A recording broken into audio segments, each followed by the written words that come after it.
ANMR ನ್ಯೂಸ್ಗೆ ಸ್ವಾಗತ. KSRTC ಬಸ್ನಲ್ಲಿ ಬ್ಯಾಗ್ಗೆ ಕನ್ನ ಚಿನ್ನಾಭರಣ ಕಳವು. ಚಿಂತಾಮಣಿ ನಗರದ ಸಾರಿಗೆ ಸಂಸ್ಥೆ ಬಸ್ಸಿನಲ್ಲಿ ಪ್ರಯಾಣಿಸುತ್ತಿದ್ದ ಮಹಿಳೆಯೊಬ್ಬರ ವ್ಯಾನಿಟಿ ಬ್ಯಾಗ್ಗೆ ಕನ್ನ ಹಾಕಿದ ಕಳ್ಳರು ಅದರಲ್ಲಿದ್ದ 1,29,000 ರು ಮೌಲ್ಯದ ಚಿನ್ನದ ಆಭರಣ ಕದ್ದು ಪರಾರಿಯಾಗಿದ್ದಾರೆ. ಕೋಲಾರ ತಾಲೂಕಿನ ವಲ್ಲಂಬಳಿ ಗ್ರಾಮದ ನಿವಾಸಿ ಹಾಲಿ ಚಿಂತಾಮಣಿ ನಗರದ ಪ್ರಭಾಕರ ಬಡಾವಣೆಯಲ್ಲಿ ವಾಸವಾಗಿರುವ ಶ್ರುತಿ ವಿಜಯಕುಮಾರ್ ಬಿ ಎಂಬುವರು ನಗರ ಠಾಣೆಗೆ ದೂರು ನೀಡಿ ಕಳೆದ 4 ತಿಂಗಳಿಂದ ಸಂಸಾರ ಸಮೇತ ನಗರದ ಪ್ರಭಾಕರ ಬಡಾವಣೆಯಲ್ಲಿ ಸಂಸಾರ ಸಮೇತ ಬಾಡಿಗೆ ಮನೆ ಮಾಡಿಕೊಂಡು ವಾಸವಾಗಿರುತ್ತೇವೆ.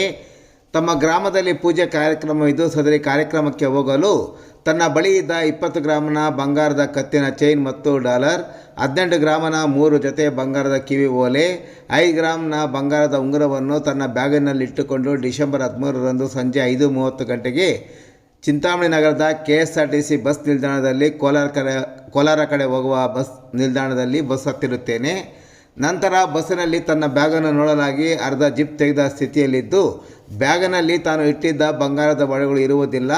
ತಾನು ಬಸ್ ನಿಲ್ದಾಣದಲ್ಲಿ ಬಸ್ ಹತ್ತುವಾಗ ಯಾರ ಕಳ್ಳರು ತನ್ನ ಬ್ಯಾಗಿನಲ್ಲಿದ್ದ ಸುಮಾರು 1,29,000 ರು ಬೆಲೆ ಬಾಳುವ ಬಂಗಾರದ ಒಡವೆಗಳನ್ನು ಕಳ್ಳತನ ಮಾಡುತ್ತಾರೆ.